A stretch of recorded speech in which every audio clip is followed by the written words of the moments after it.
Oui, ça serait pas mal. Ouais. Attends.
Tout d'abord, Geshe-la souhaite la bienvenue à vous tous de Rennes qui êtes venus ce soir.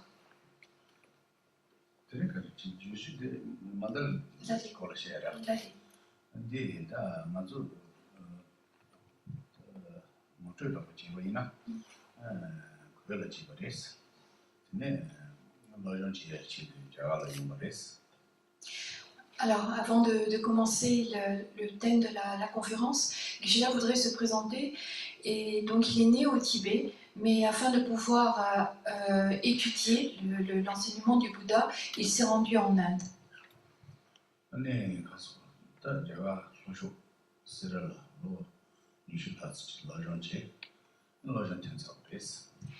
Et il a donc étudié pendant plus de 20 ans dans l'une des grandes universités monastiques qui a été reconstruite dans le sud de l'Inde. Et il a donc terminé le cursus lié à cette université monastique.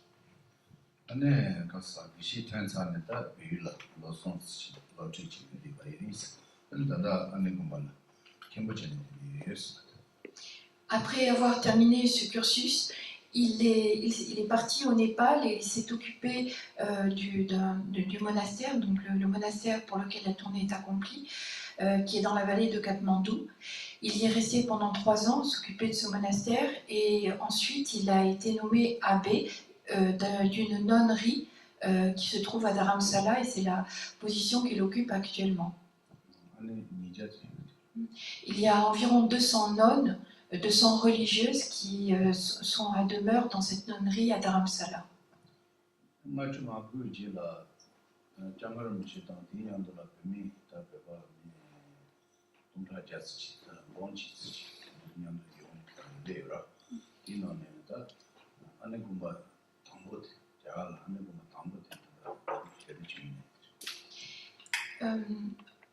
À la suite des événements, en 1959, quand Sa Sainteté le Dalai Lama est venu en exil en Inde, il y a eu à peu près 100 000 Tibétains qui l'ont suivi tout de suite dans son exil. Et donc il a fallu installer des infrastructures, et la nonnerie dont Geshe-la est l'abbé actuellement, c'est la plus ancienne nonnerie, Gandanjali, qui a été fondée à Dharamsala pour accueillir dès les premiers temps les premières religieuses et premières nonnes qui sont venues en exil.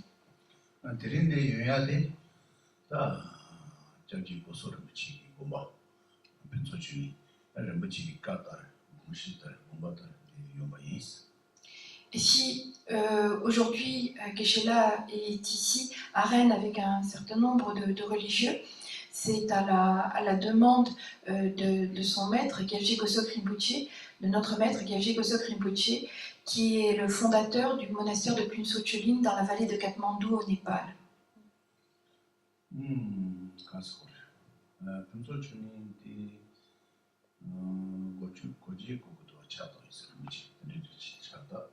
Andi miyu di garisina da Phuntsho Chobo su da lojong koko marai, sula lojong ki koko teya don. Diji miyu su nirmuchi da gomba di shile, ne gomba chato. Ce monastère a été fondé il y a maintenant plus de 20 ans, puisque c'était en 1998, par Gyaltsen Gosok Rinpoche pour accueillir tous les jeunes enfants du Népal, des régions frontalières au Népal, qui n'ont pas accès à l'éducation parce qu'ils viennent de milieux trop défavorisés ou ils vivent dans des conditions de vie trop difficiles, donc il n'y a aucune éducation.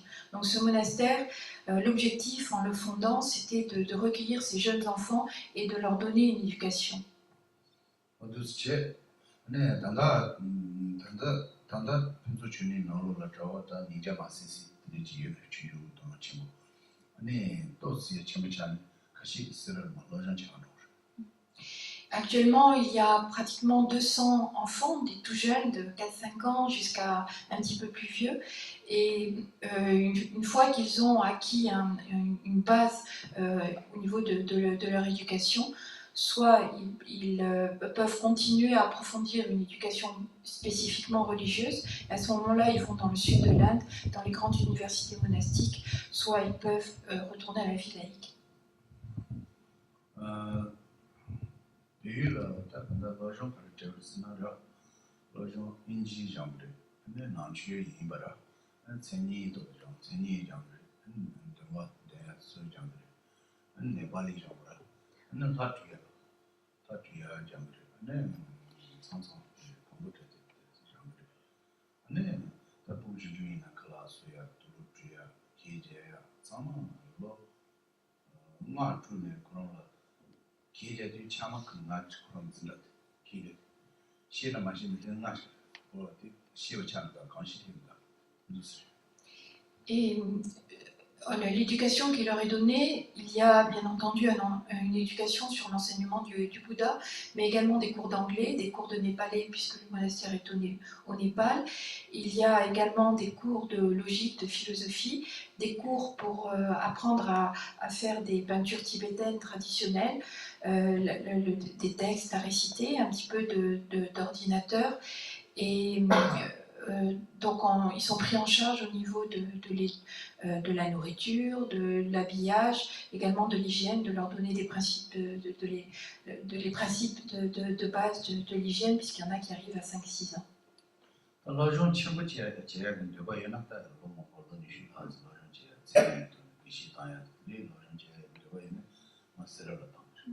Et ceux qui ont vraiment envie d'approfondir leurs études religieuses, c'est-à-dire de faire ce cursus d'une vingtaine d'années qui mène au titre de Geshe, Geshe étant l'équivalent à peu près de docteur S philosophie. À ce moment-là, ceux-là, s'ils en ont envie, partent dans les grands monastères du sud de l'Inde.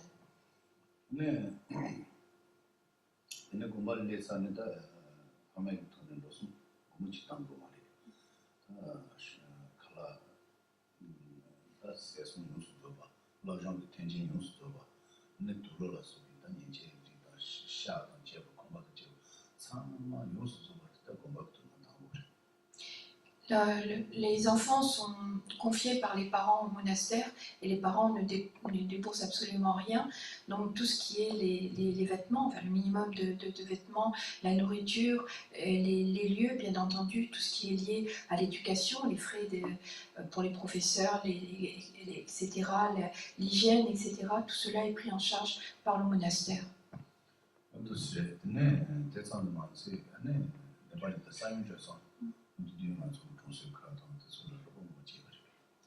Et le monastère a donc ce but d'accueillir des jeunes enfants, et il s'est révélé qu'il a été également extrêmement important en 2015 lorsqu'il y a eu ce terrible tremblement de terre au Népal, parce que le monastère avait des assises solides, et donc il a servi beaucoup de sinistrés ont été recueillis à l'intérieur du monastère et ils ont, en fait, nous, ils nous ont servi de base pour dispatcher de l'aide au Népal.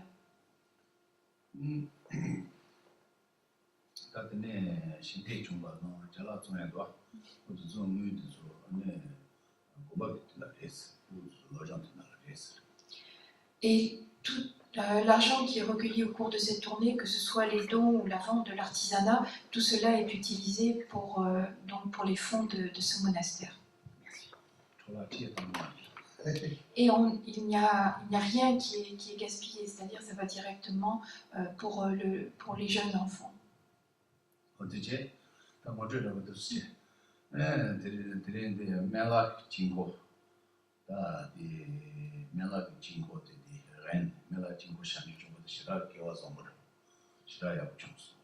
Voilà pour l'explication pourquoi est-ce qu'il se trouve aujourd'hui à Rennes. Et donc aujourd'hui à Rennes, il y a donc la réalisation de ce mandala du Bouddha de médecine. Et il dit que c'est une opportunité extrêmement bonne, quelque chose d'extraordinaire, que le mandala du Bouddha de médecine puisse être réalisé ici, dans cette région. Jingo de Sanjegi, Loni do Majani, la Sanjegi, Jagala, Yambachi, la Sonja, Melak Jingo, Melak, Sanje Melak, Melak Jingo, Melak, Yambachi, la Sonja. Et le fait de réaliser le mandala du Bouddha de médecine s'appuie sur les paroles, l'enseignement du Bouddha lui-même. Et on connaît même la ville où il a donné les premiers enseignements relatifs à la réalisation de ce Bouddha, à la réalisation de ce mandala du Bouddha de médecine. C'est la ville de Yangpachen, je crois que c'est Shravasti en sanskrit. Donc c'est une ville indienne qui est bien identifiée.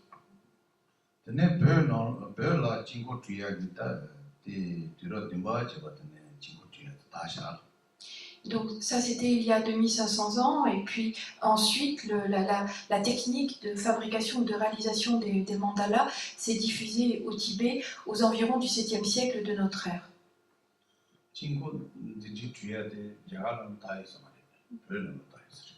Et en elle-même, la réalisation de mandala n'a pas connu une diffusion extrêmement grande. Par contre, au Tibet, c'est une technique ou une tradition, une pratique qui a connu une grande diffusion.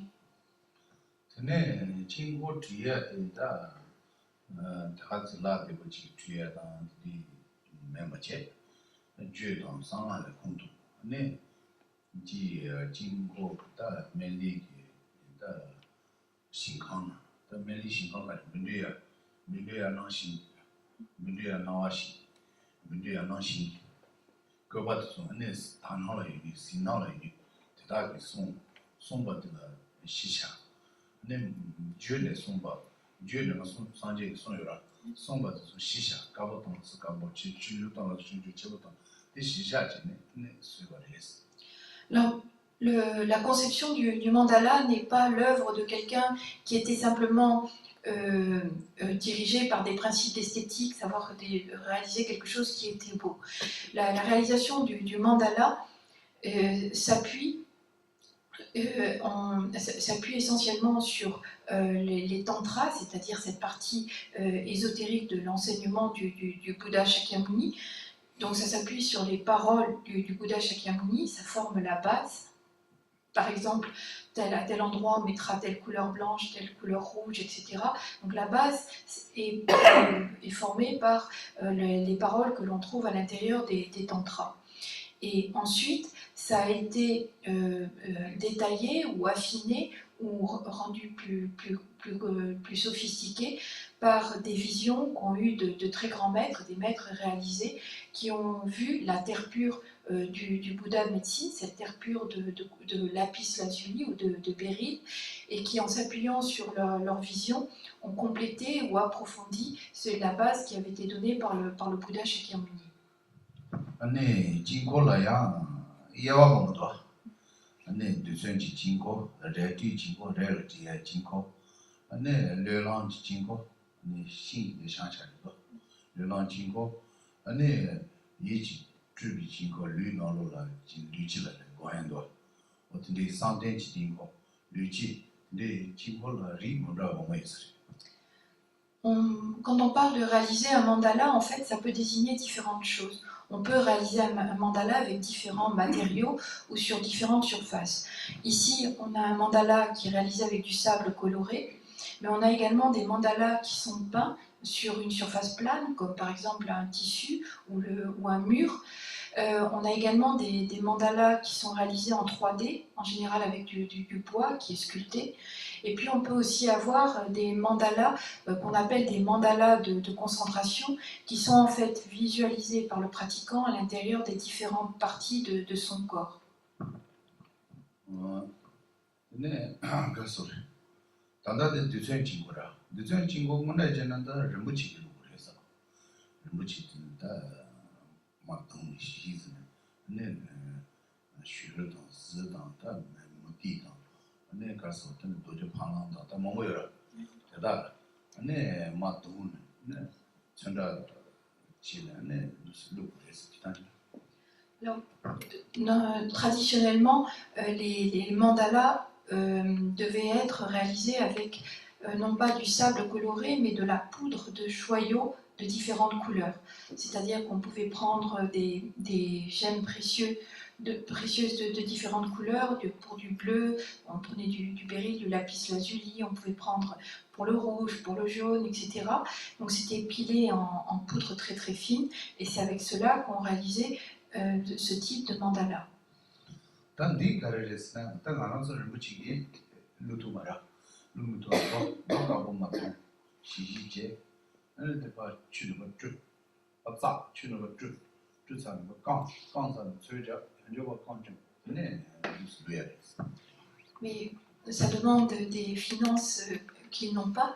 Et donc, ce qu'ils font en général, c'est qu'ils prennent une belle pierre blanche, très, très pure, qui est ensuite pilée.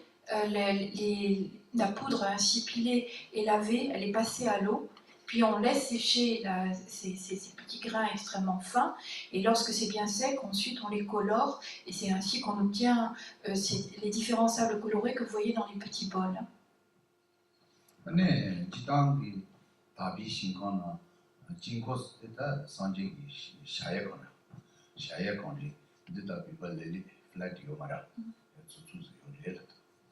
Alors, le mandala symbolise en fait la terre pure, avec au centre le palais divin dans lequel demeure un Bouddha. De façon générale, un mandala, c'est la demeure céleste ou divine d'un Bouddha. Et donc il ne faut pas le voir, là forcément on le voit comme quelque chose de plat, mais en fait il faut imaginer un vaste et très haut palais divin qui s'élève vers le ciel.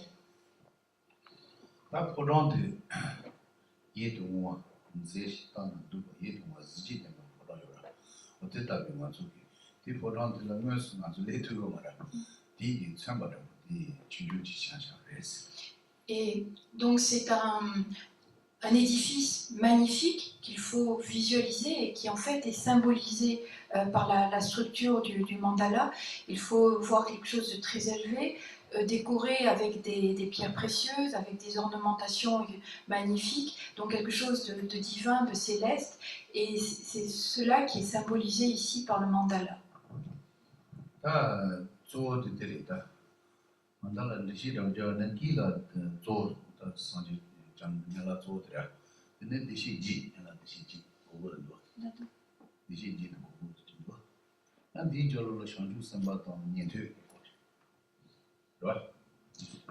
Alors, si on rentre un petit peu plus en détail, c'est au centre que l'on va trouver le Bouddha. Et donc le Bouddha se trouve au centre du lotus. Est-ce que vous voyez ce lotus qui a 8 pétales? Et donc le Bouddha de médecine est représenté au centre du lotus, et tout autour, sur chacun des 8 pétales, il y a les 8 autres Bouddhas de médecine qui l'entourent. Donc là, on est dans le lotus, et puis ensuite dans la partie carrée, il y a une vaste assemblée de bodhisattvas et de shravaka, les shravaka étant les auditeurs, ceux qui suivent la voie du petit véhicule. Sunjab, Nijanji, the Ganjunila Sobi, Sunjab, Security, Et ensuite, on a dans une première, toujours à l'intérieur du palais, dans l'enceinte, ce que l'on appelle les 12 rois yakshas. C'est un petit peu comme si on voulait dire des gardes du corps. C'est-à-dire, ce sont des personnages un petit peu plus courroucés, qui ont une apparence martiale et qui sont un petit peu comme les gardiens de ce palais divin.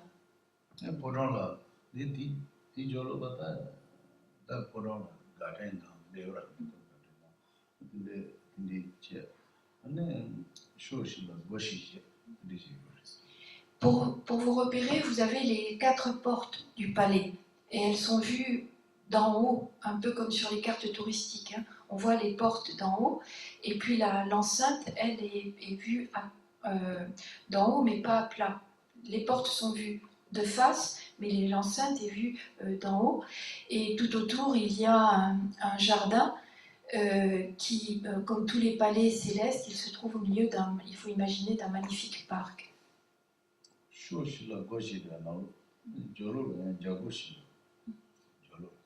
Et autour de ce jardin, il y a à nouveau une enceinte qui protège ce palais divin, avec à nouveau 4 portes dans chacune des 4 directions.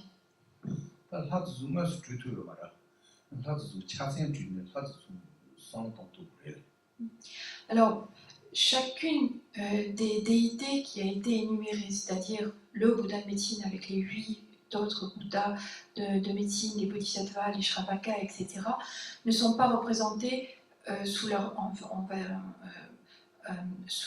apparence divine. En fait, ils sont représentés par leurs attributs. Et c'est la raison pour laquelle vous voyez vous verrez sur le mandala là-bas, différents attributs. Ils apparaissent sous la forme de leurs attributs, de l'objet qu'ils portent, qui les caractérise.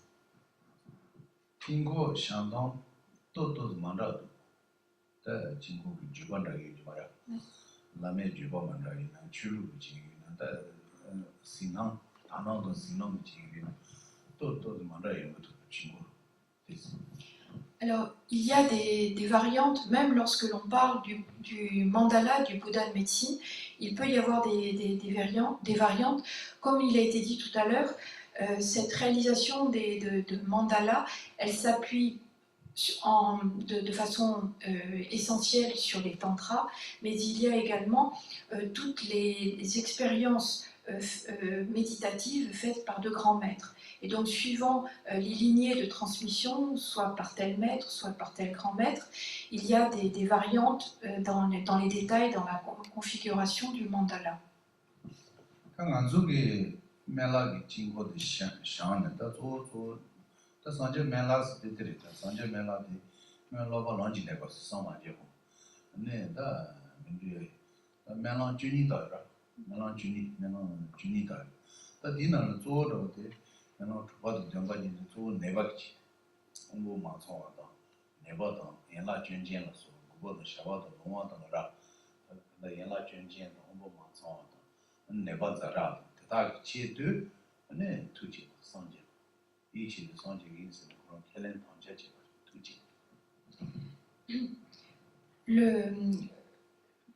Avant de devenir le Bouddha de médecine, on a donc un être ordinaire qui va progresser sur la voie, qui progresse.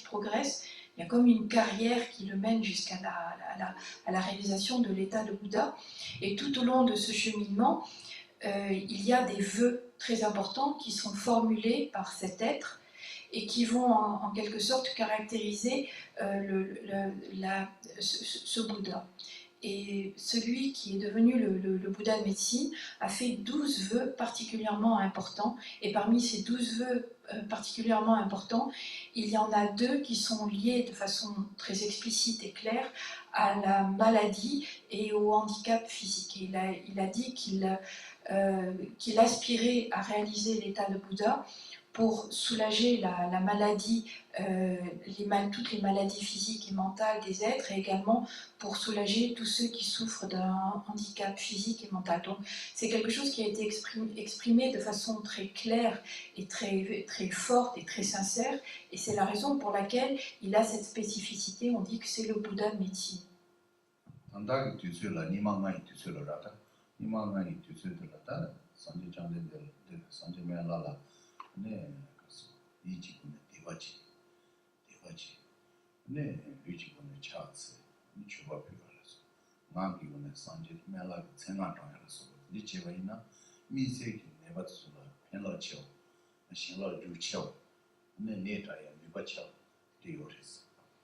Et comme il a également mentionné le fait que son activité serait liée aux époques de dégénérescence, nous qui nous trouvons maintenant, enfin, dans ces époques de dégénérescence, on dit que le fait par le corps, de se prosterner auprès du Bouddha de médecine, par la parole, de réciter des prières à son égard, et notamment son nom ou son mantra, et au niveau de l'esprit, d'avoir une dévotion extrêmement profonde et sincère à son égard, cela permet à une personne qui est malade d'obtenir une bénédiction, une efficacité qui est importante, qui contribue à la guérison. Il y a une efficacité particulière.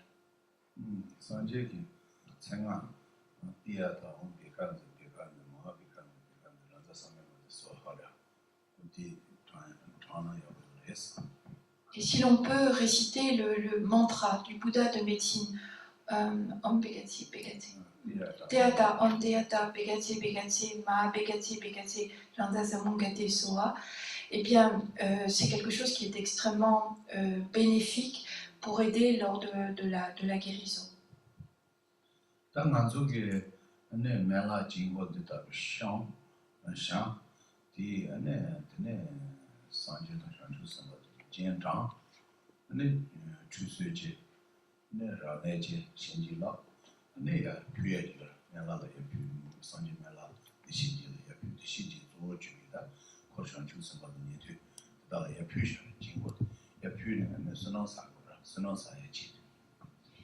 Et dans la réalisation de ce mandala, il y a bien entendu le fait de, peu à peu, de faire tomber ce sable coloré pour le dessiner. Mais ensuite, il y a tout un rituel de consécration qui passe tout d'abord par une purification des officiants, et puis ensuite on consacre le mandala proprement dit par des différents rituels, et ensuite, en visualisant dans l'espace devant soi le Bouddha de médecine, entouré d'une vaste assemblée de Bouddhas, de Bodhisattvas et d'êtres réalisés, on fait l'offrande mentale de ce mandala. C'est ce qui sera fait lorsque le mandala sera terminé. Et en procédant de la sorte, eh bien, ça permet d'accumuler de très très grands mérites.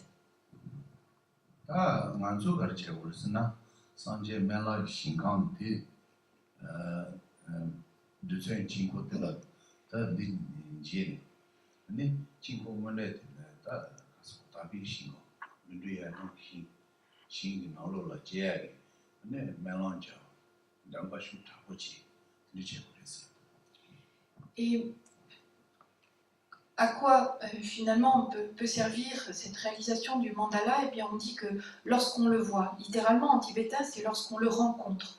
On utilise le verbe rencontrer. Il est important d'essayer de visualiser cette terre pure magnifique, la terre pure du Bouddha de médecine, qui est liée au lapis lazuli, qui a la couleur du béryl, et faire des vœux extrêmement profonds et sincères pour avoir la possibilité de renaître dans cette terre pure dans le futur. Et c'est un support d'aspiration à pouvoir renaître dans une telle terre pure.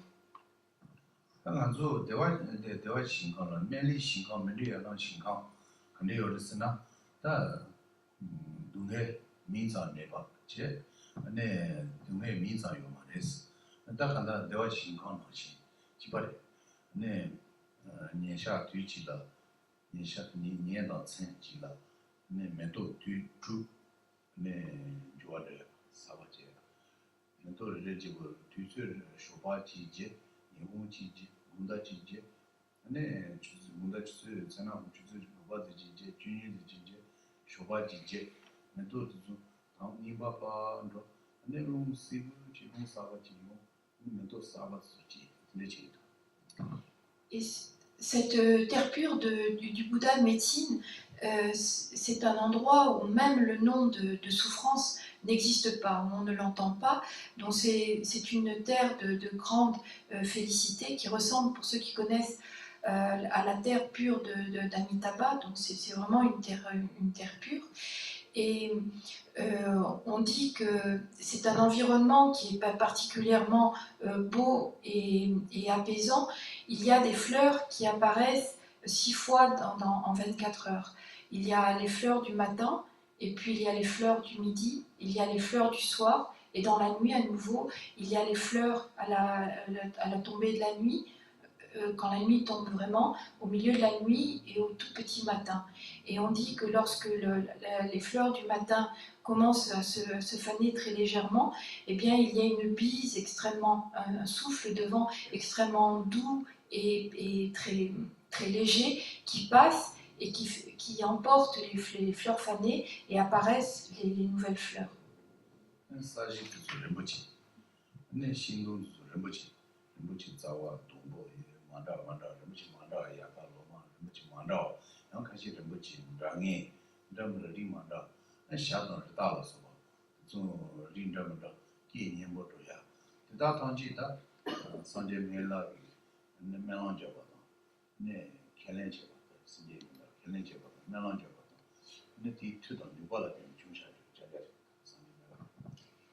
Le sol est fait de couleur la couleur du béryl, la couleur du lapis lazuli. Il est entièrement fait, constitué par ce gemme précieux.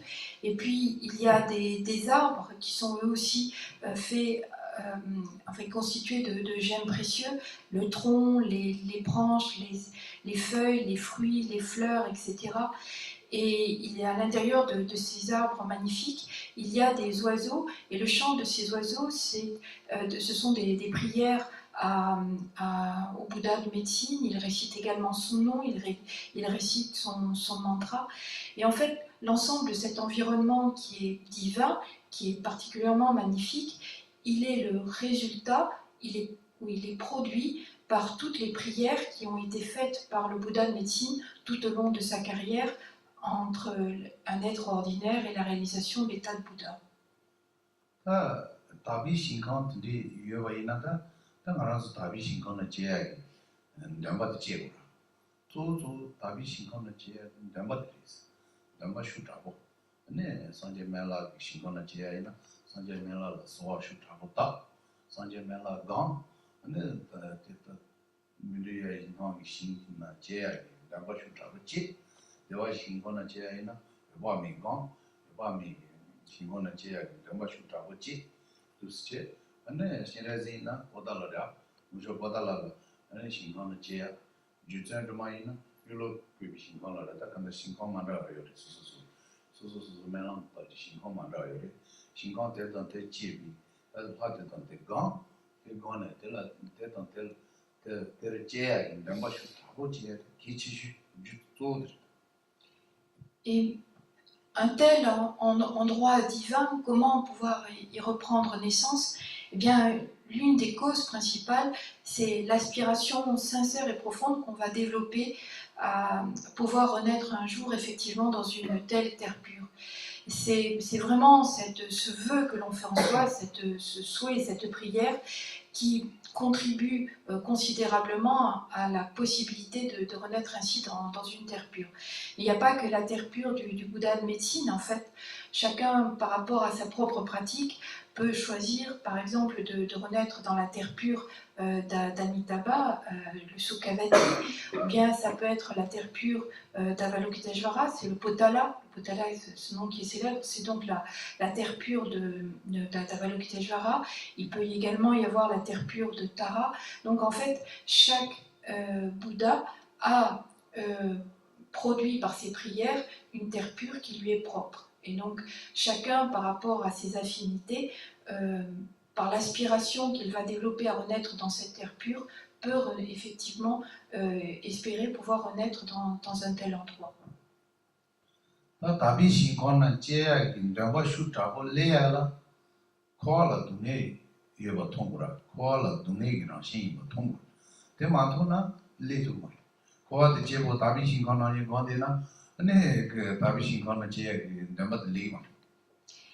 Mais pour que cette aspiration à renaître dans l'une de ces terres pures soit vraiment authentique, sincère et profonde, eh bien, il faut déjà avoir pris conscience de la nature de souffrance du cycle des existences, la nature de souffrance du samsara.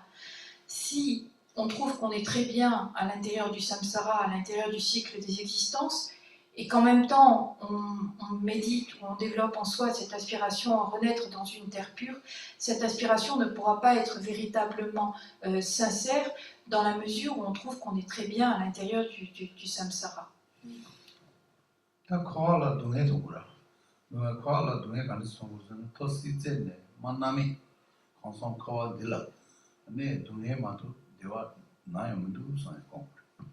Comment prendre conscience de la nature de souffrance du cycle des existences?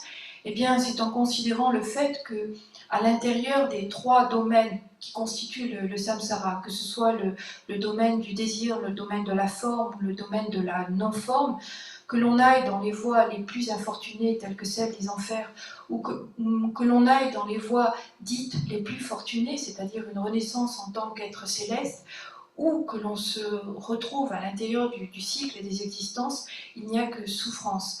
On est sans cesse confronté à la souffrance, diverse et variée, mais elle est toujours là.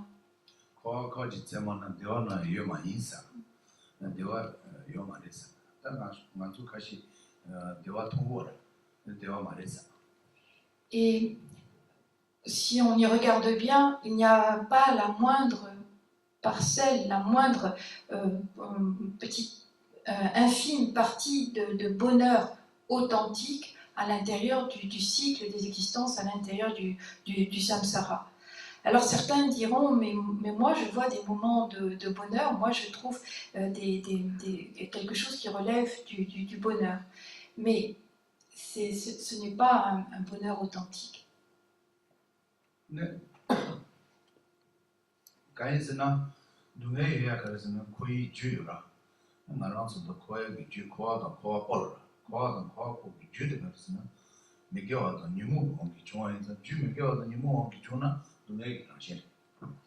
Pourquoi peut-on affirmer qu'à l'intérieur du cycle des existences, on ne trouve que de la souffrance sous différentes formes, mais on ne trouve que de la souffrance?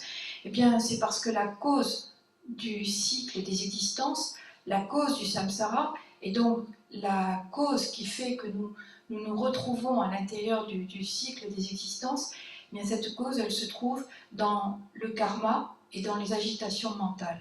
Et comme ce sont des éléments négatifs, forcément le résultat produit par ces causes ne peut qu'être quelque chose de négatif, c'est-à-dire sous-entendu qui est de la nature de la souffrance.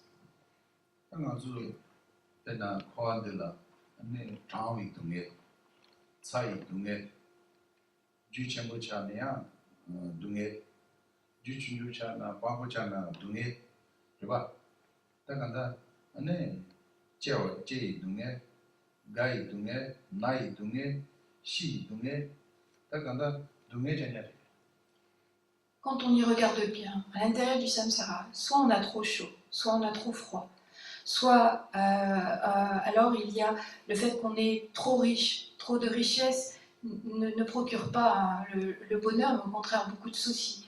Ou alors on est dans le dénuement, sans le minimum de richesse matérielle, on est également dans la souffrance. Et puis il y a la souffrance de la naissance, il y a la souffrance du vieillissement, il y a la souffrance de la maladie, il y a la souffrance de la mort. Et en fait, la souffrance, on y est sans cesse confronté de différentes façons.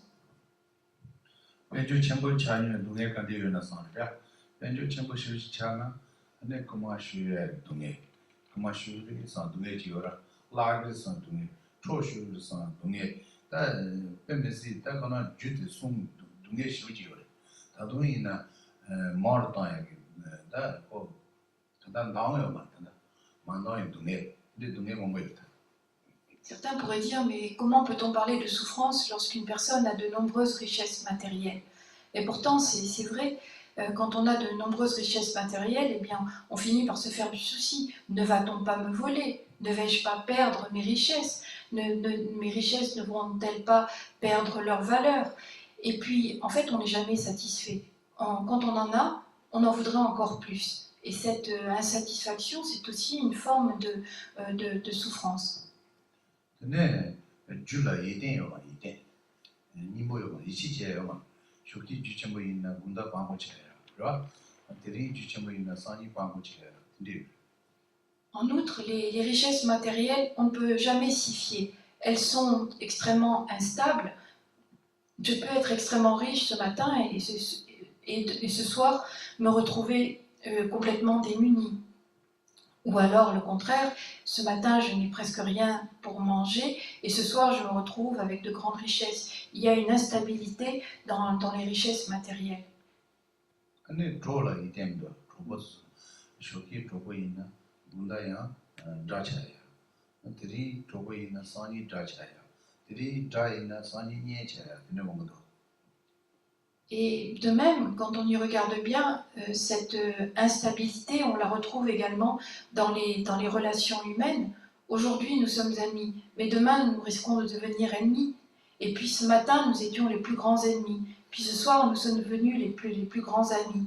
Il n'y a pas de stabilité, ce n'est pas quelque chose qui est fiable.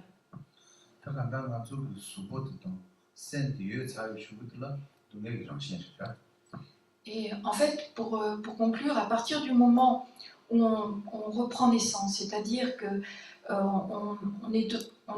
notre individu est constitué par ce corps et cet esprit issu de causes négatives, eh bien, on est dans la souffrance, on est confronté à la souffrance. 답변은 수보들라 다다 수보들라 차기 동네 온다 근데 차기 동네 온다 zubu kego chai dunge onda ane nasa tang dunge onda subula ane tugo toi dunge ka kang dunge ta kanda dunge mobu subu dela tene ta dunge mobu shuji yoda. Qu'on regarde simplement ce corps qui est le nôtre, mais c'est à cause de lui qu'on a froid, c'est à cause de lui qu'on a chaud, c'est à cause de lui qu'on a faim. C'est à cause de lui qu'on est malade. Et la vieillesse, on la ressent à travers ce corps. La maladie, on la ressent à travers ce corps. 네, 맞습니다. 다 간다 동행이 마셔지고 동행마도 대화면도. En fait, tout ce qui s'appuie sur ce corps est du domaine de la souffrance. On ne peut pas trouver une once de bonheur authentique.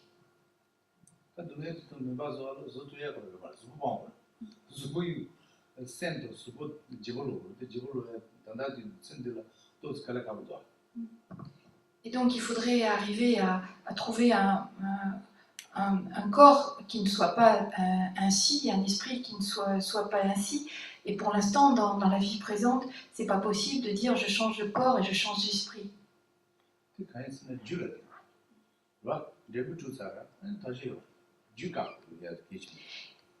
En fait, on est en train d'expérimenter un fruit, un résultat. Et donc on ne peut pas stopper le résultat à partir du moment où la cause a été lancée. Là où il faut intervenir, c'est au niveau de la cause. C'est cette cause qui a produit de telles conditions qu'il faut essayer d'éliminer.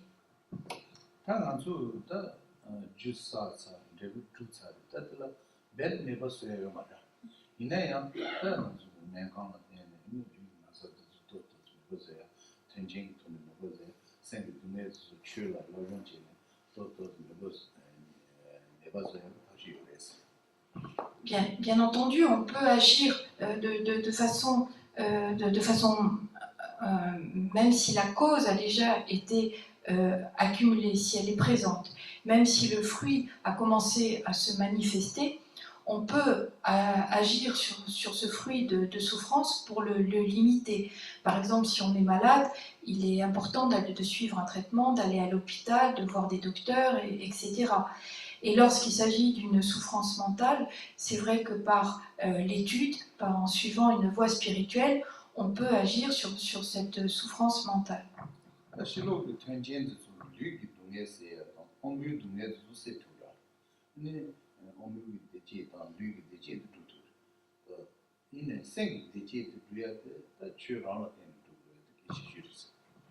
Si la souffrance physique peut être diminuée et éliminée par des objets extérieurs, des objets matériels tels que des médicaments, il n'en est pas de même pour la souffrance, le malaise mental, la souffrance mentale que nous ressentons.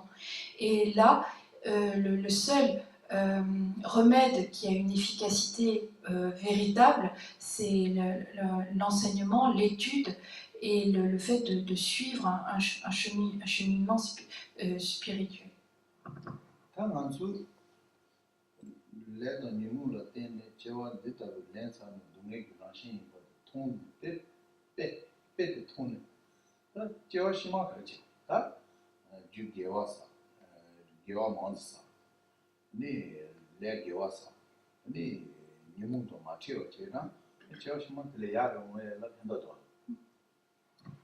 À partir du moment où l'on a identifié les causes de notre souffrance comme étant le karma et surtout les émotions perturbatrices, les agitations mentales, les kleshas qui ont produit ce karma, si l'on veut aller dans le futur vers une situation de plus grand bonheur, il est important d'établir des causes contribuant au bonheur et de limiter ces causes produisant la souffrance. C'est-à-dire avoir une activité qui soit positive et essayer autant qu'on le peut de limiter les émotions perturbatrices, les agitations mentales qui incitent à commettre des actes négatifs générateurs de souffrance.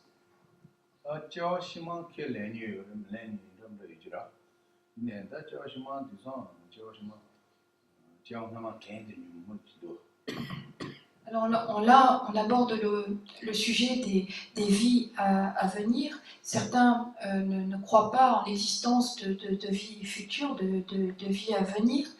Et pourtant, on voit bien que dans la vie présente, il y a des personnes qui ont des traces de la mémoire de vie antérieure.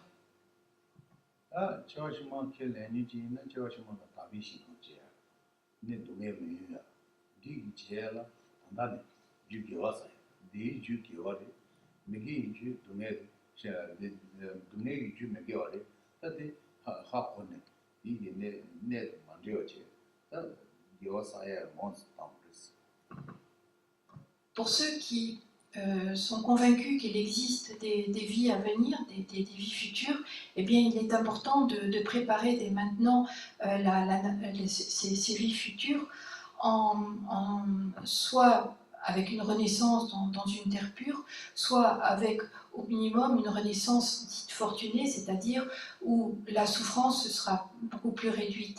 Et pour cela, eh bien, il importe de s'appliquer autant qu'on le peut à avoir une attitude qui soit bonne, à avoir une activité qui soit bonne et à limiter autant qu'on le peut toutes ces activités qui sont produites par nos agitations mentales, nos émotions perturbatrices.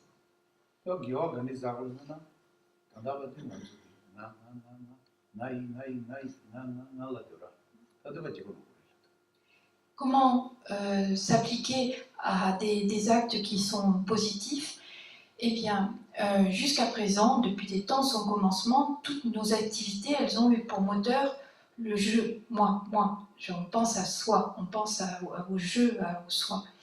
Et on donne peu d'importance à autrui. Et c'est ça qu'il faut transformer.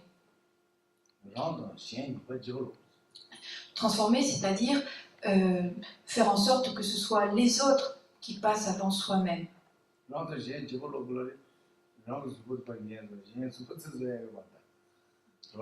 quand on dit littéralement faire l'échange de soi-même avec les autres, c'est-à-dire la place prédominante qu'on donne à soi-même, cette place prédominante, on va la donner aux autres. Il ne s'agit pas d'interchanger nos corps.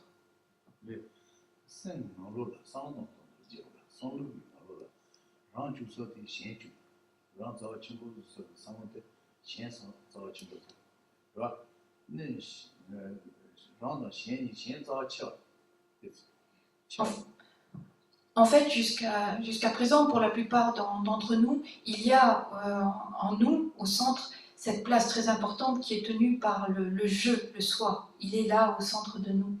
Et il faut arriver à le sortir de là et mettre à la place les autres. Les autres, on les met au centre de notre cœur, et nous, on prend la place secondaire. Est-ce que vous pensez que c'est quelque chose de faisable?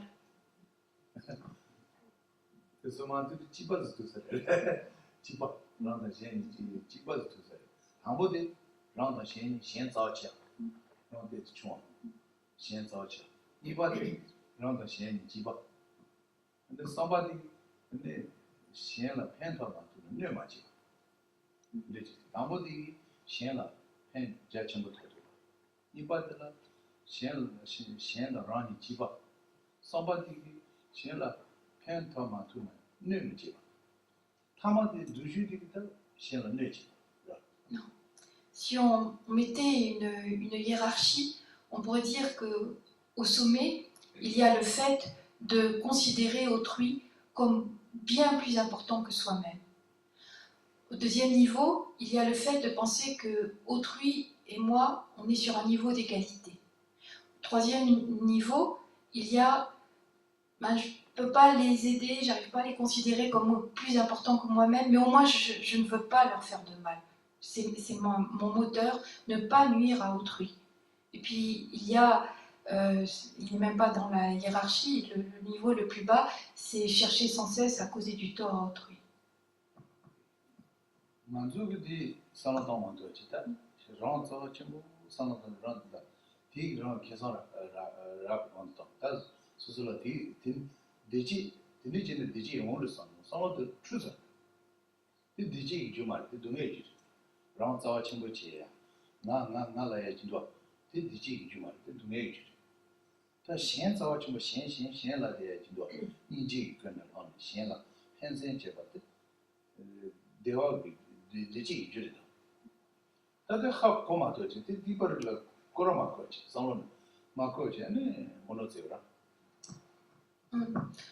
En pensant agir pour son propre bien, on est entièrement motivé par l'intérêt personnel, c'est-à-dire on pense toujours à soi, et notre aspiration c'est d'être plus heureux. Donc on pense qu'en se donnant la priorité, on sera plus heureux, on agit pour notre propre bonheur. Mais en fait c'est complètement à l'opposé, et en procédant de la sorte, on ne fait qu'accumuler des causes de souffrance. La véritable cause de bonheur, c'est de penser avant tout à autrui, de donner la primauté à autrui, d'être motivé par l'altruisme. C'est simplement que nous avons une façon de concevoir les choses qui est complètement à l'envers ou erronée. Nous pensons que plus nous agissons motivés par notre intérêt personnel, plus nous agissons pour notre propre bonheur. Et en fait, en procédant ainsi, nous ne faisons qu'accumuler des causes de souffrance.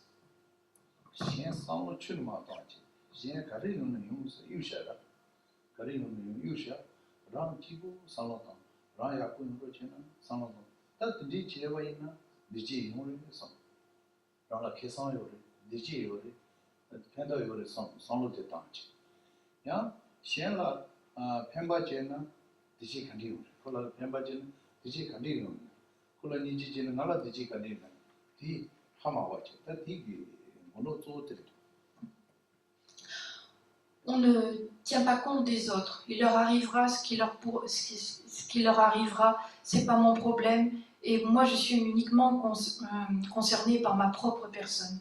Avec un tel raisonnement égoïste, on est souvent persuadé qu'en fait, on agit pour son propre bonheur. Et en fait, c'est vraiment le contraire. Et même si au début on a du mal à concevoir que le fait d'être dans la compassion, dans l'altruisme, dans la bienveillance pour autrui, c'est bien pour soi-même. C'est pourtant ça la véritable cause de bonheur, c'est de donner la primauté à autrui.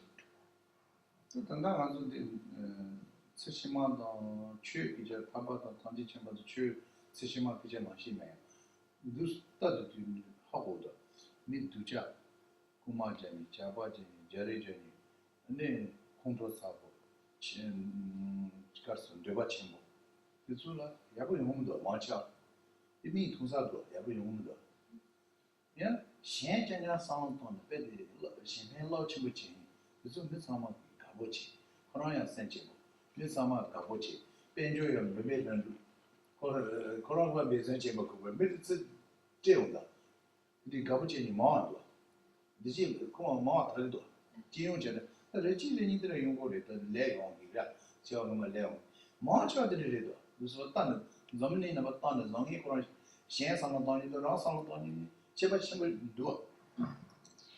Et sans même parler de religion, sans même parler de voie spirituelle, de vie future, etc.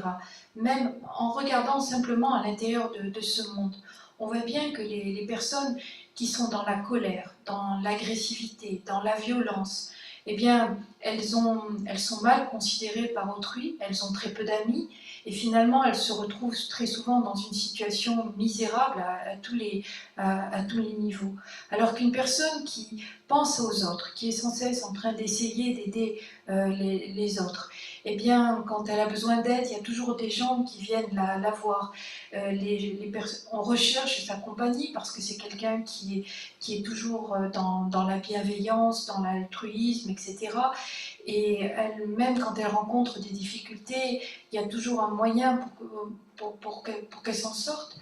Alors bien sûr, il y a des exceptions du fait des karmas des vies antérieures qui font que ce principe général peut être nuancé, mais on voit bien quand même que dans la majorité des cas, il y a tout intérêt à être quelqu'un de bon et non pas quelqu'un qui est dans l'idée de nuire à autrui.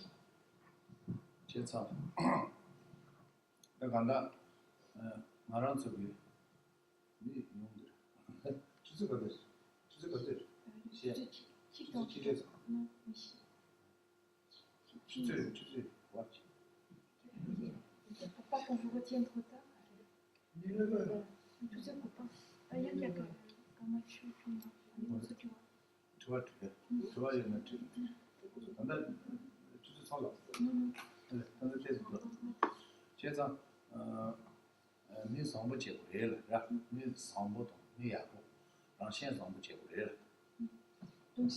C'est pour ça, pour cette simple raison, que c'est très important d'être quelqu'un de bon, de bienveillant, de compatissant et de développer l'altruisme.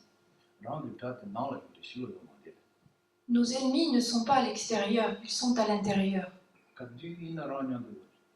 Et en plus, ils sont tout le temps avec nous.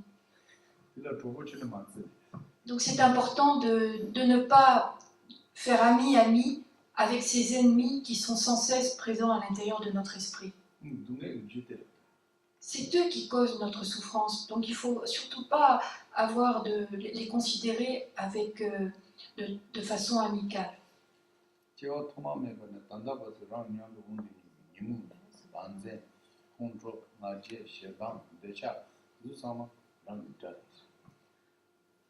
Depuis des temps sans commencement que nous reprenons naissance à l'intérieur du cycle des existences, qui est-ce qui est tout le temps avec nous ?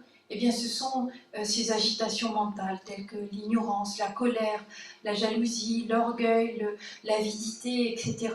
Ils sont tout le temps avec nous, présents au fond de nous, et ce sont eux nos véritables ennemis.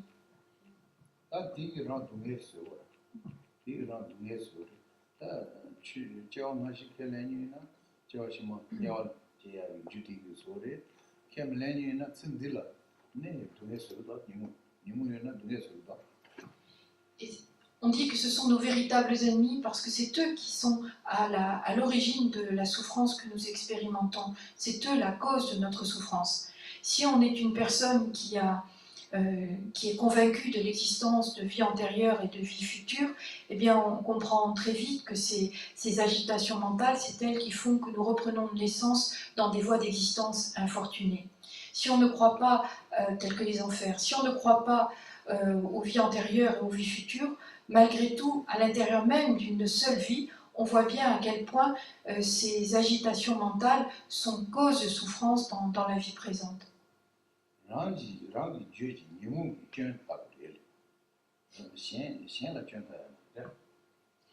Et s'il s'agit de voir des défauts quelque part, eh bien ne les cherchons pas chez autrui. Ne cherchons pas les défauts chez autrui, regardons les défauts de nos propres agitations mentales.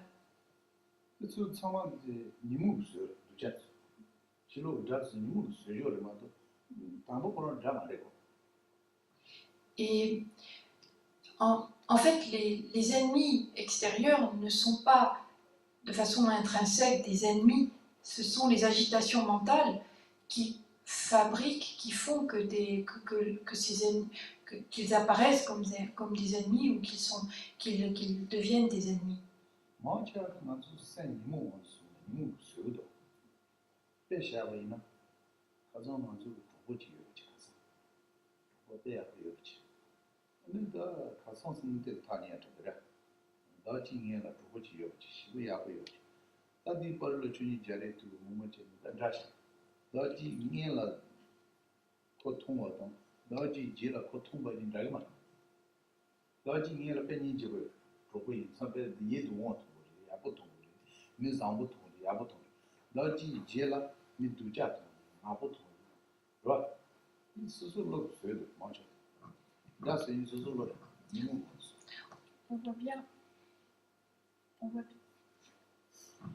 On voit bien cette activité des agitations mentales, sans même parler de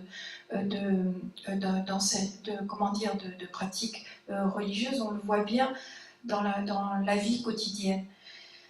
Nos ennemis sont fabriqués par nos agitations mentales. Et la façon dont nous voyons une personne dépend de l'état d'esprit que nous avons par rapport à cette personne. Il y a 3-4 mois, j'avais une très très bonne amie. Et puis il se trouve que depuis hier, elle a fait quelque chose qui ne me convient absolument pas et elle m'insupporte énormément. C'est quelqu'un que je trouve c'est comme une ennemie pour moi. Elle est devenue, je ne supporte plus sa vue. Mais là, du coup, eh bien, c'est toujours la même personne, mais la façon dont on la voit est complètement différente. Il y a 3 mois, on la voyait comme quelqu'un de très agréable, quelqu'un qui nous réjouissait. La simple vue de cette personne nous réjouissait.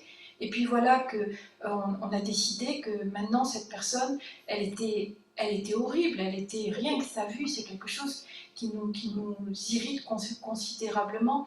Et tout cela parce qu'elle a fait quelque chose qui nous a déplu. Et c'est cela qui fait qu'on ne la voit plus de la même façon. En fait, à chaque fois qu'on examine les différentes situations, on voit à quel point c'est l'activité de notre esprit, la fabrication de notre esprit qui fait que l'on voit les personnes comme des ennemis, et ce n'est pas dans leur nature intrinsèque. Le véritable ennemi, ce sont justement ces agitations mentales.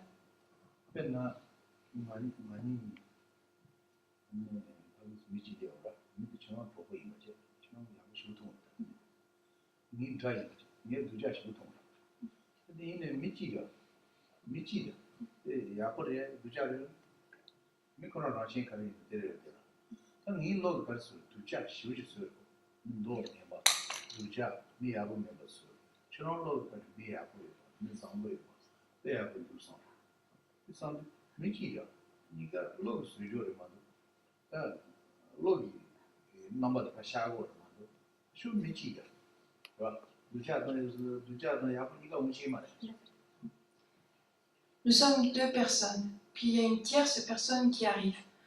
Pour moi, c'est un ami très très proche. Et quand je parle de lui, c'est quelqu'un de fantastique, de merveilleux, qui a toutes les qualités. Pour Geshe-la, c'est quelqu'un qui lui a fait des choses qu'il n'a pas du tout aimées. Pour lui, c'est une personne extrêmement désagréable, qui l'irrite. Il dit mais non, il est mauvais, il n'est pas bien, etc. Et moi je dis mais non, c'est quelqu'un de très bien. Mais c'est la même personne, il ne peut pas être à la fois bien et pas bien. Donc en fait, qu'est-ce qui se passe à ce moment-là? On voit bien que c'est l'esprit qui fabrique. Moi je vois quelqu'un de bien, et il fabrique quelqu'un qui n'est pas bien. Il y a une surimposition de l'esprit et tout cela est donc basé sur l'activité de notre esprit.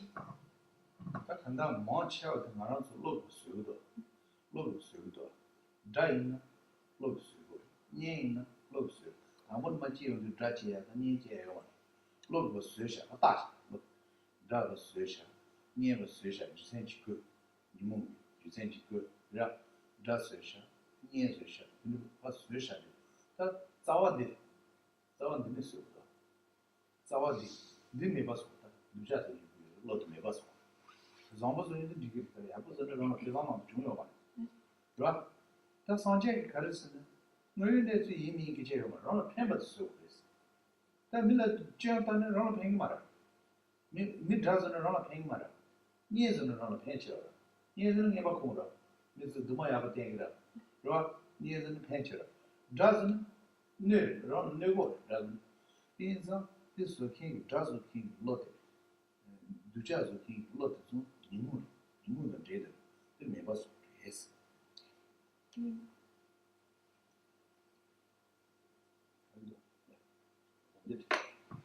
Et en fait, on voit à quel point c'est l'esprit qui fabrique des données, des situations. Et je le vois comme mon ami, je le vois comme mon ennemi, mais à la naissance, ces personnes, ils n'étaient pas inhérents, de façon inhérente. Mon ami, il n'était pas de façon inhérente, intrinsèque, mon ennemi. Et donc, il y a une fabrication de l'esprit. Alors, on peut jouer là-dessus et se dire, puisqu'il y a fabrication de l'esprit, autant aller dans le sens, je fabrique que des amis, au lieu de fabriquer des ennemis. Et il est dit, en fait, le Bouddha a enseigné une voie qui est surtout une voie sotériologique, c'est-à-dire qui mène vers quelque chose qui nous libère de la souffrance, qui permet de se libérer. Et donc, l'idée, c'est, bien si je vois toutes les personnes comme des amis, il y a tout bénéfice à en tirer, puisque de ce fait, j'agirai bien à leur égard, etc. Et je n'ai aucun intérêt à fabriquer des ennemis. Alors, peu importe la situation réelle dans la relation entre moi et cette personne, j'ai tout intérêt à voir en elle des qualités, à la concevoir comme une amie, plutôt que de rechercher ou de voir ou les défauts de cette personne et en fabriquer un ennemi. Chaque fois qu'on fabrique un ennemi, en fait, la base, c'est une agitation mentale qui nous fait produire, fabriquer, concevoir cette personne comme un ennemi. Donc l'idée, c'est d'éliminer, de réduire ces agitations mentales qui nous font concevoir les autres comme des ennemis, essayer au contraire de les voir, entre guillemets, de s'obliger à les voir, à les concevoir comme des amis. C'est tout bénéfice.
Today, Judge, Miss Siam said, the control so control the one that should chit round Shan Hong, teaching her Jico to ya, Zonin to it, some control Judy wood.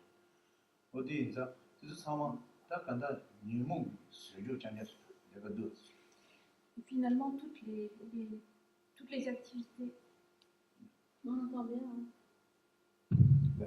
Toutes les activités négatives, en fait, elles sont produites, issues des agitations mentales, par avidité, par désir, par colère. On va voler, on va tromper, on va mentir, on va commettre toutes sortes d'activités négatives. Et en fait, on est persuadé que... Tu te lasses. Et on est persuadé que cela va nous apporter à nous-mêmes un bénéfice personnel. Qu'en trompant autrui, eh bien, on en retirera un bénéfice. Qu'en mentant, on en retirera un bénéfice. Qu'en volant, on en retirera un bénéfice. Alors il y a peut-être un petit bénéfice au niveau ponctuel sur le moment, mais à long terme, il est certain qu'on perd la confiance autrui, on rencontre de toutes sortes de souffrances, et finalement, toutes ces souffrances, où est leur cause première? Eh bien, elle est dans ces agitations mentales qui nous ont poussés à commettre de telles actions. Donc c'est important d'agir dessus.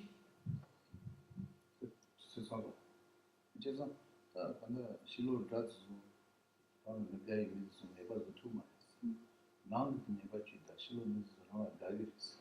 Va, Shilo Drugs n'est pas de Drugs, tu n'as pas charge, tu n'as pas de Java charge. Il y a mon rôle, moi n'est pas charge. Non, le Drugs n'est pas charge, Shilo Drugs franchement n'est pas charge. Pour terminer, on ne peut pas éliminer tous les ennemis extérieurs, tous ceux qu'on considère comme nos ennemis. On en tue un, il y en a 10 autres. Il y a toute la famille, tout le clan, etc. Donc on ne pourra jamais arriver à éliminer ceux qu'on considère comme nos ennemis extérieurs. Par contre, on peut agir sur nos ennemis intérieurs.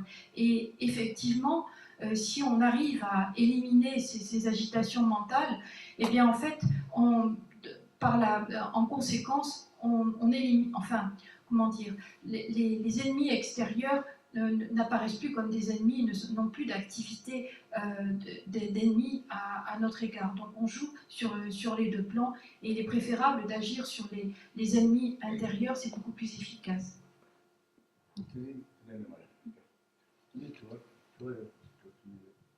Donc voilà, est-ce qu'il y a des questions? Est-ce qu'il y aurait des questions? Le mandala qui est représenté ici, les 4 portes sont orientées. Les 4 portes sont orientées suivant les points cardinaux.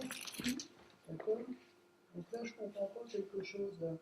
L'orientation en Orient et en Occident n'est pas la même. Oui. D'accord? Donc, en Orient, le nord est à droite. Donc le mandala qui est ici devrait tourner d'un quart de tour.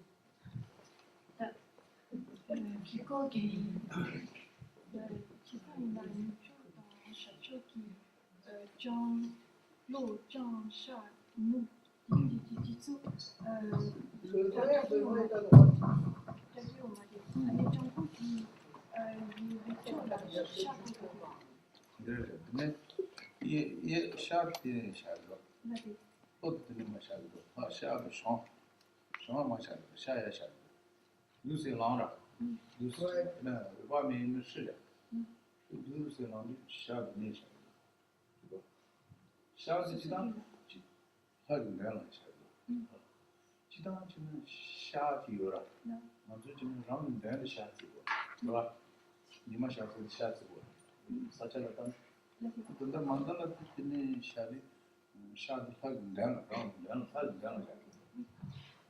Vous avez raison. Normalement, la porte est, c'est-à-dire la direction de l'est, il faut imaginer la divinité à l'intérieur. Là, elle est plane, mais elle doit se redresser. Et on doit la voir quand on est du côté est. Puisque quand on se prosterne en direction de l'est. Donc, normalement, le jaune devrait être à gauche. En fait, ça dépend où est le pratiquant. 내가 투투였다. 얘기 말이야. 투투. Oui. 근데 시작 되는 말이야. 이거. Le- 하긴 내가 한번 칼었어. L'Est est toujours. C'est une diapositive, Oui, oui. suffit d'orienter. Hein. En fait, c'est par rapport à la divinité. Du coup, la divinité n'est pas droite.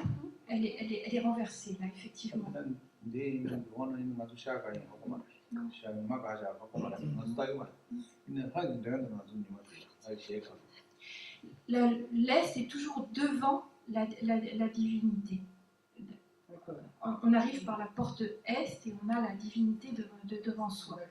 Donc, effectivement, l'attribut devrait être pour qu'il soit d'un quart de tour, pour qu'on l'ait en vertical et non pas en horizontal. D'accord. 그래.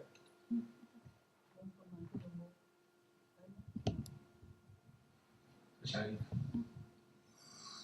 다기 진이 사비게 와디 텐던 로와 간라 공벤단 제바 주전 로상 잡아 이 덴비 님보 렌드 세시 쇼 찬세 와당 최진 샤 제수 이랑 그신 소와 이게와 정세 다기 지스 당제 라미 상주 젠보 Merci beaucoup. Bonne nuit.